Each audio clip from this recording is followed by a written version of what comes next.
So, hello student, this is Mamtu Roy, the teacher of Kishanlal Malpani Balmati High School, Joint Assam, and ex-teacher of Spindle High School, Joint Assam. So, welcome to my channel, it's Roy Academy.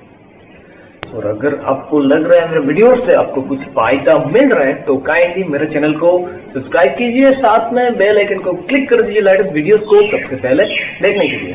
Share कीजिए videos को जितना हो सके और like comment बिल्कुल कीजिए अगर आपको मेरे वीडियो से कुछ फायदा मिल रहा है। तो चलो आज देरी नहीं करके स्टार्ट करता हूँ। Let's start.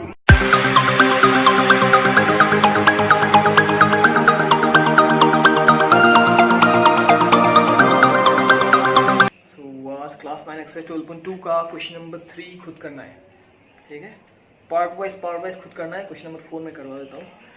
A triangle and a parallelogram have same base and the same area. एक ट्रायंगल था और एक पैरेललोग्राम था जिसका बेस सेम था, मतलब बेस इक्वल था, एंड उसका एरिया भी इक्वल था। सेम बेस और सेम मतलब सेम एरिया, उसका बेस भी इक्वल था और एरिया भी इक्वल था। If the sides of a triangle are 26 cm, 28 cm and 30 cm, तो ट्रायंगल का तीनों साइड का वैल्यू दिया हुआ है। अगर ट्रायंगल का तीनों साइड का वैल्यू दिया हुआ है उसका एरिया भी निकालना इजी है, और ट्रायंगल का जो एरिया निकलेगा वो पैरेललोग्राम का भी क्या होगा, एरिया होगा। And the parallelogram stands on the base 28 cm, तो पैरेललोग्राम का जो बेस है उस बेस का मेजरमेंट दिया हुआ है कितना, 28 सेंटीमीटर। मतलब ट्रायंगल का भी कोई भी साइड, मतलब एक साइड है 28 सेंटीमीटर और पैरेललोग्राम का भी एक साइड है 28 centimetre. Okay, find the height of the parallelogram. मुझे पैरेललोग्राम का हाइट निकालना है। ट्रायंगल और पैरेललोग्राम दोनों सेम बेस के ऊपर में, मतलब ट्रायंगल का जो बेस है जिसके ऊपर ट्रायंगल स्टैंडिंग है उसका भी 28 है, और पैरेललोग्राम का जो बेस है उसका भी मतलब साइड का वैल्यू है 28। तो देखो, एक ट्रायंगल है और एक पैरेललोग्राम है, दोनों 28 मीटर और सेंटीमीटर वर्ड, 28 सेंटीमीटर। दोनों का बेस है, बेस मतलब नीचे वाला पार्ट, दोनों का बेस है 28 सेंटीमीटर। इस दोनों का एरिया इक्वल है और इसका बाकी दो साइड दिया हुआ है, एक 26 दिया हुआ है सेंटीमीटर और एक दिया हुआ है 30 सेंटीमीटर। मुझे इस पैरेललोग्राम का हाइट निकालना है, इस हाइट को निकालना है जिसका बेस दिया हुआ है। सो पैरेललोग्राम का हाइट जानने के लिए अगर बेस दिया हुआ है तो इसका एरिया जानना पड़ेगा, और इसका एरिया कहां से आएगा, इसका एरिया आएगा इस ट्रायंगल का एरिया से, बिकॉज मुझे दिया गया है ये दोनों का एरिया इक्वल है।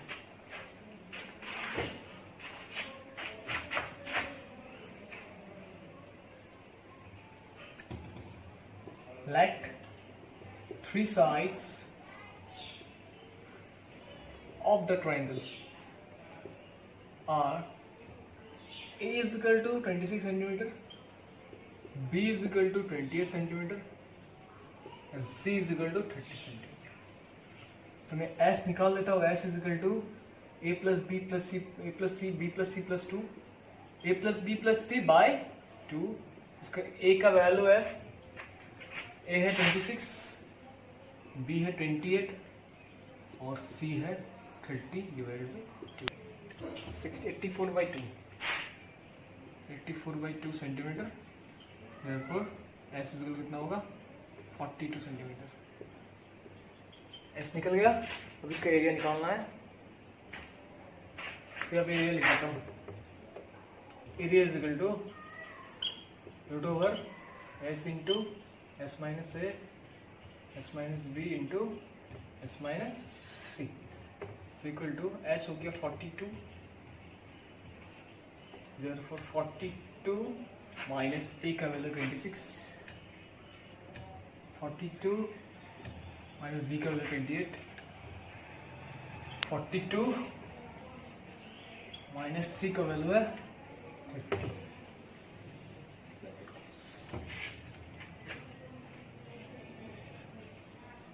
So 42 से 26 जाने से होगा 16, 42 से 20 जाने से होगा 14, 42 से 30 जाने से होगा 12 सेंटीमीटर स्क्वायर। 46 का मतलब है 2 3 से 6, 6 7 से 42। 16 का मतलब है, देखो 16 4 4 से 16 है, 2 में से एक बाहर चला आएगा, 16 का 16 रहने देता हूँ, 4 4 से कर देता हूँ।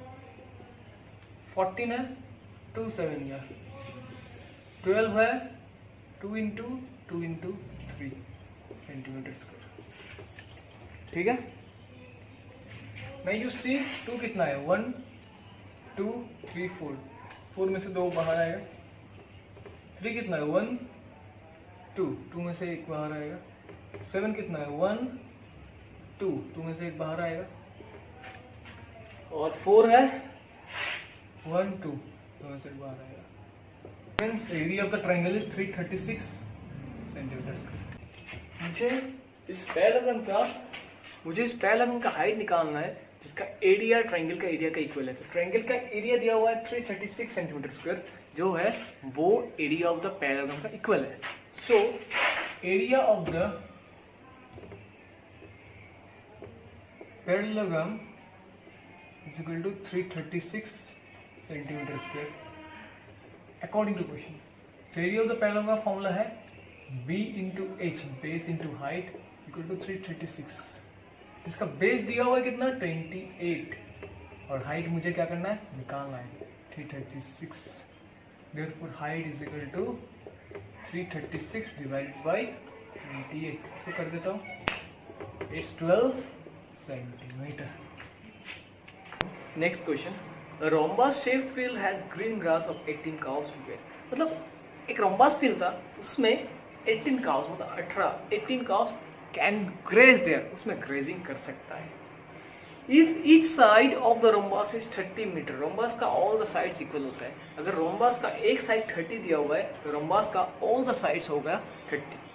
And its longer diagonal is 48 metre, उसका लॉन्गर जो डायगोनल है वो है 48 मीटर।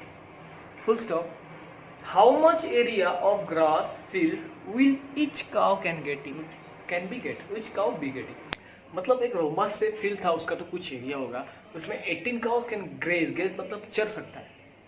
सो अगर 18 काउस एक रोम्बस फील्ड में चर सकता है तो उसको बहुत मतलब पूरा रोम्बस फील्ड का जितना एरिया है उतना एरिया उसको लगेगा। अगर पूरा रोम्बस फील्ड का जितना एरिया है उसको अगर 18 काउस ले रहा है तो मुझे निकालना पड़ेगा एक काव का कितना जगह लगेगा। तो देखो एक रोम्बस फील्ड था, रोम्बस फील्ड का जो एक साइड मतलब रोम्बस फील्ड का सब साइड दिया हुआ है 30 है। अगर एक साइड 30 है तो सब साइड 30 है। और इसका जो लॉन्गर डायगोनल है 48 मीटर। ठीक है, फिर मुझे निकालना पड़ेगा इस रोम्बस का एरिया कितना है। पहला बात है, इस डायगोनल को रोम्बस, इस डायगोनल ने रोम्बस को 2 इक्वल ट्रायंगल में डिवाइड किया। देखो ये डायगोनल है, तो इस ट्रायंगल का भी इस ट्रायंगल का देखो ए वाला पार्ट, ए वाला पार्ट, ए वाला पार्ट, इस ट्रायंगल का भी ए वाला पार्ट, ए वाला पार्ट, ए वाला पार्ट इक्वल है। मतलब इस ट्रायंगल का तीनों पार्ट 30 30 40 है, इस ट्रायंगल का भी तीनों पार्ट 30 30 40, मतलब ये दोनों ट्रायंगल का एरिया इक्वल होगा। साइड्स इक्वल है तो एरिया भी इक्वल होगा। इसका मतलब है रोम्बस का जो डायगोनल होता है वो रोम्बस को 2 इक्वल ट्रायंगल में डिवाइड करता है, तो उसका एरिया इक्वल होता है। तो मैं अगर एक का एरिया निकालूंगा तो दूसरे का भी वो ही एरिया होगा।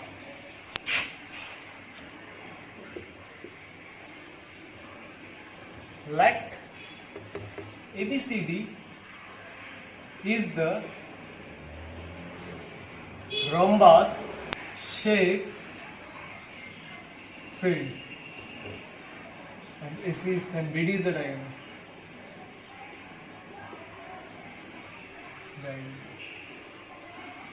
BD क्या होगा इसका डायगोनल होगा। अभी देखो in triangle ABD 3 sides are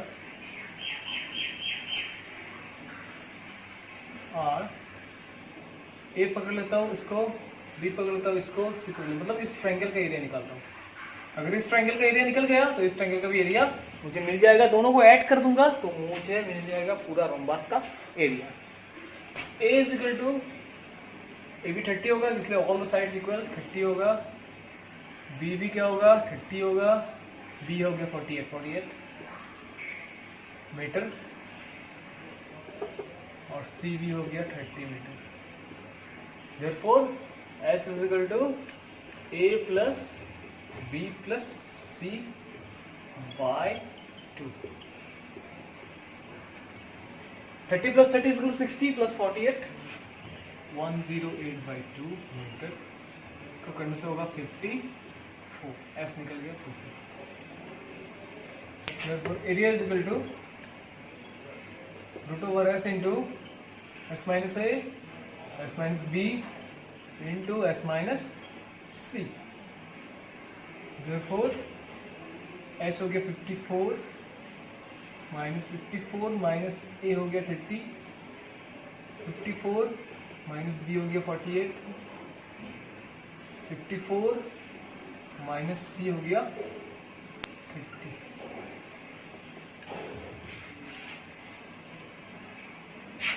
metre square.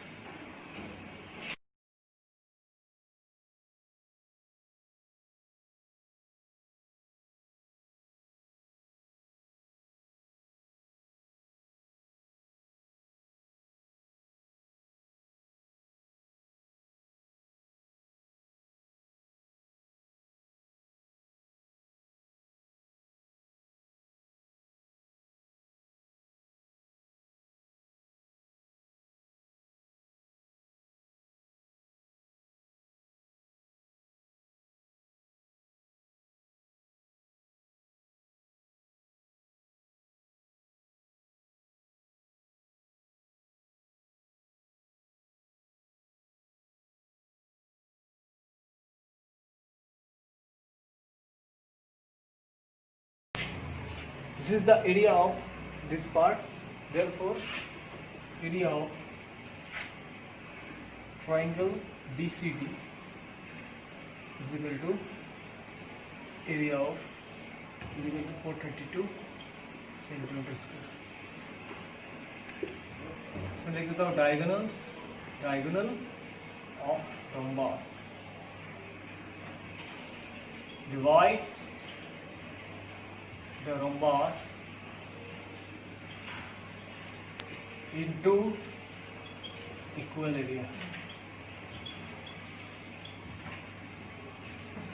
So इस ट्रायंगल के साथ इस ट्रायंगल को एरिया ऐड कर दूंगा तो टोटल एरिया मिल जाएगा 432 plus 432 metre square is equal to